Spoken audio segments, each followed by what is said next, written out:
da bi se sodniška stavka razširila na izvedbo referenduma in parlamentarnih volitev, pa me zanima, ali je to stališče LDS, ali bi to bilo modro? Res je, mi smo bili pozorni na to napoved sodnikov.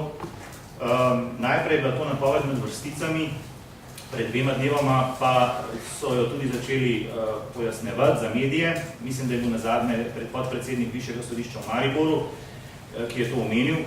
In mi smo bili na to pozorni, ker nas seveda tako zaostrovanje razmerij med politično in sodno oblastjo v Sloveniji skrbi in da ne odobravamo. In mi odsvetujemo sodnikom, da bi se odločili za ta skrajni ukrep.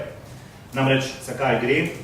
Po zakonu so sodniki predsedniki volilnih komisij, državne, občinskih in okrajnih.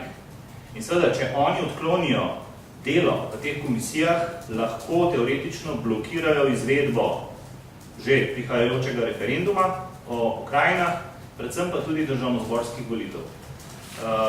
Ti predsedniki komisij sicer imajo svoje namestnike, ki niso sodniki, vendar pa to ne velja za recimo državno volilno komisijo. Tako da, glede na to, da so šla razmišljanja tako daleč in da naj bi sodniki o tem odločali v petek, se nam je zdelo primerno danes povedati, da ocenjujemo, da bi šlo pa tu absolutno za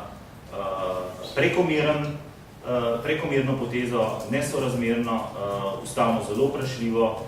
Na nek način bi sodniki vzeli za svoje talce tako državljane kot tudi neposredno demokracijo v Sloveniji. In ne glede na to, da mi referenduma ne podpiramo, pa seveda ne podpiramo tudi tega, da bi prišlo do blokade na ta način, o katerem sem zdaj govoril. Isto velja za vse, ki so na najvišjih položajih v družbi, kjer tega zniževanja plač ne bo.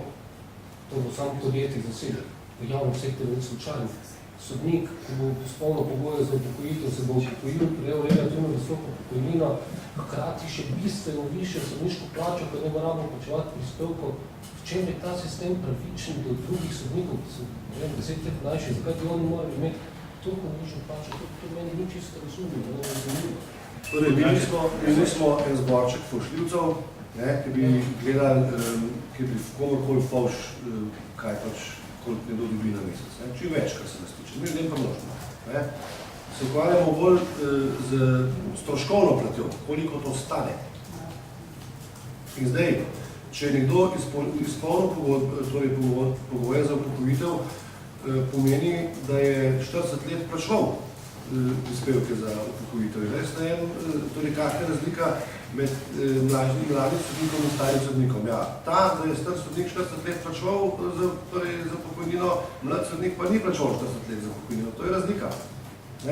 In ker dobro vemo, da je pokojninski sistem naš itak problematičen in nevzdržen in bomo morali razmišljati o korenitih reformah, na drugi strani pa ljudje pravico do pokojnine jemljajo kot pač pravico, ki je neodtujljiva in mi se s tem strinjamo, res je, to je pravica, ki je neodtujljiva in tukaj nimamo kaj narediti.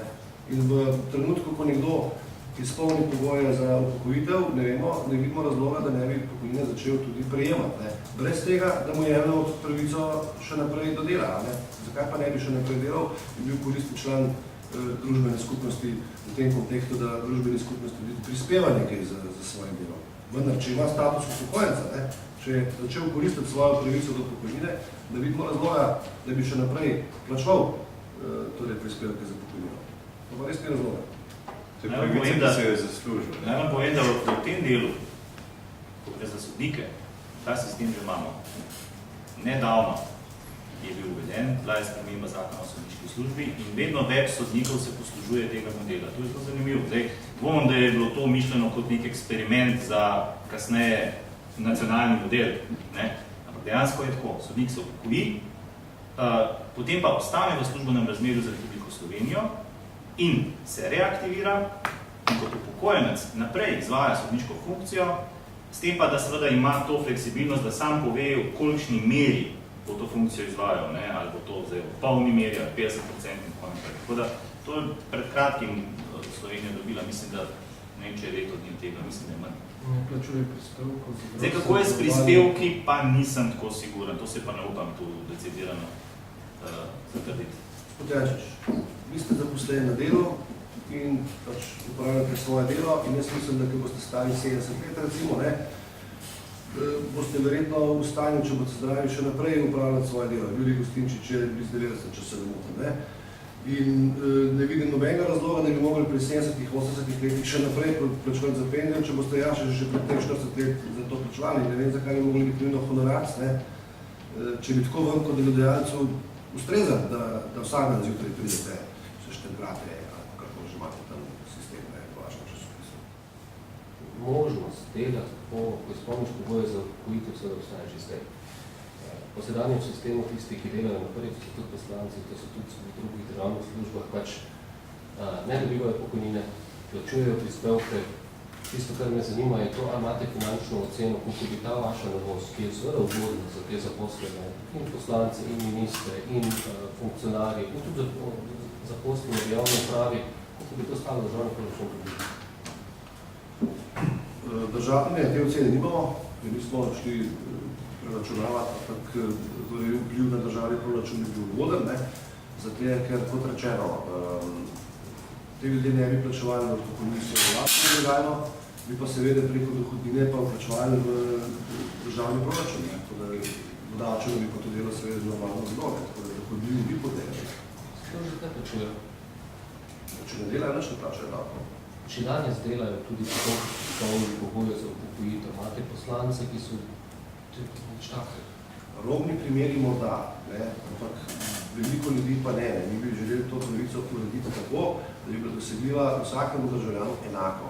Ne pa tistim, ki imajo to možnost, ostali pa te možnosti pač nimajo. Treba tudi mogoče to vedeti, ne. Ženske imajo še vedno krajšo delovno dobo in kar nekaj izpolni torej upokojitvene pogoje pri 55 letih. In marsikatera ženska je še kar voljna in sposobna delati pri 55 letih. Jaz ne vem, zakaj ne bi tega mogoče. Te ideje o izenačevanju pogojev pa najbolj stranka ne zastopa.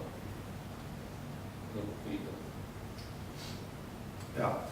Zdaj, diskusiji smo imeli na vse teme, ki so v programu, zelo veliko in nek presek, nek konsens je to, kar pač piše v programu.